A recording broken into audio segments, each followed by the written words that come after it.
Greetings, true believers, and welcome to another satanic episode of History of the Marvel Universe. In our previous episode, The Origin of Diamond Hellstrom, we recapped the origins of Mephisto, Satanish, and the various other Hell Lords.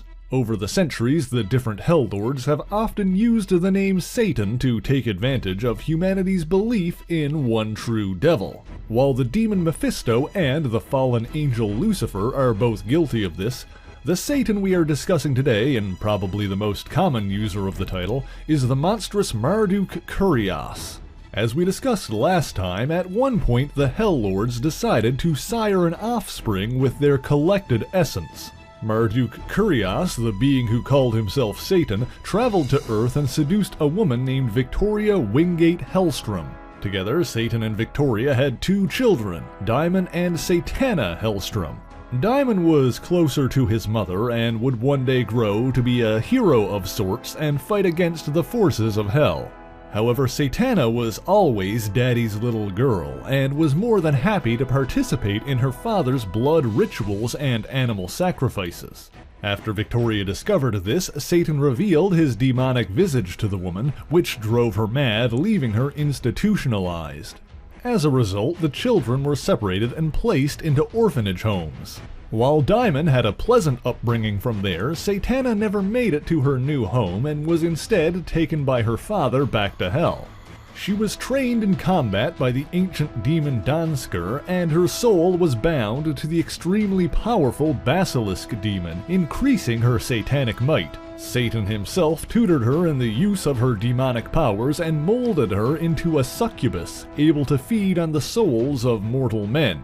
She was also given two companions, namely Xanarth, an incubus who was forced to become her slave, and a feline familiar named Exeter. When she was deemed ready, Satana was dispatched to Earth, where she sustained herself on stolen souls, sending every 10th one back to her father. However, Satana became trapped on Earth, seemingly at the hands of an occult group known as the Four. After this, she took up residence in Los Angeles, where she befriended members of a Satanist cult. However, with dangerous enemies, those close to Satana never seemed to remain alive for long. She was able to thin the ranks of her foes, but at the cost of her incubus servant's life. Even her faithful pet Exeter was killed by the Nagarai, a rival clan of demons created by Cthon, one of the few surviving elder gods. When Satana finally confronted the leader of the Four face to face, she correctly deduced that the man was in fact her own father. Everything that she had been through was in fact a trial orchestrated by Satan to test her power and loyalty.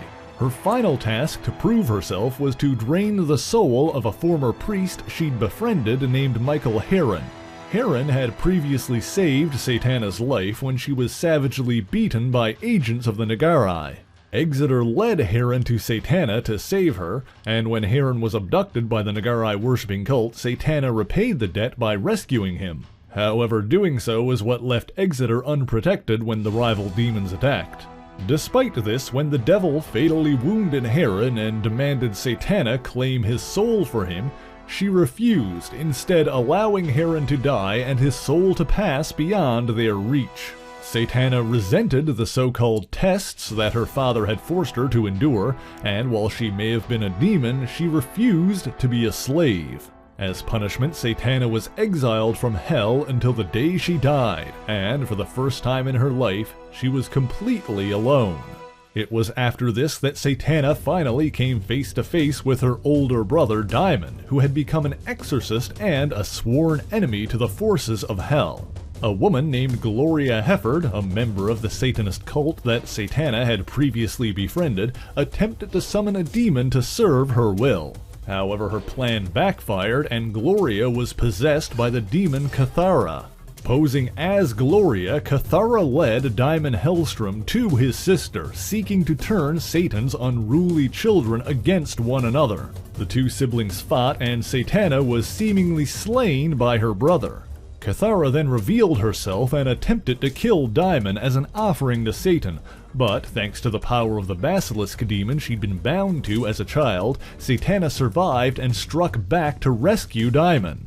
Satana then unleashed the full power of the Basilisk, killing Cathara and sending her back to hell. After this, Satana would continue to wield the power of the basilisk, causing it to grow in strength.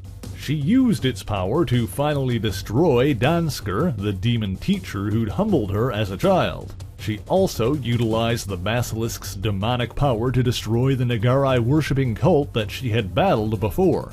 And during these years on Earth, Satana grew and learned more about the humans and their world, and she began to see the value in human life. And so, when Dr. Strange, the Earth Sorcerer Supreme, was possessed by a wolf demon sent by the basilisk, Satana arrived to help. While Strange's superhuman ally, Spider-Man, retrieved and held down the possessed Doctor, Satana delved into the astral plane to battle for control of his soul. While the Devil's Daughter succeeded in saving Strange's soul, curing him of his demonic possession, the effort proved to be her own undoing. While on the astral plane where spirits make metaphysical combat, the Basilisk demon turned on Satana, stabbing her in the back. However, their souls still intertwined. Satana's death caused the Basilisk to die as well, finally separating the two. Satana Hellstrom had spent her entire adult life fighting to become her own person, and she died finally accomplishing that goal. However, death is rarely the end for a denizen of Hell, and Satana has returned more than once, loyal to neither Hell nor Earth, and seeking to find new purpose. And that is the origin of Satana, the Devil's Daughter. But thank you so much for watching this video. If you enjoyed it, please leave a like, share the video, and subscribe for more Marvelous content. Be sure to leave a comment letting me know what Marvel hero or villain you want to hear about next, and as always, the issues referenced in this video are listed in the description below if you would like to read them for yourself, as well as links to other places you can find me. So until next time, true believers, Excelsior!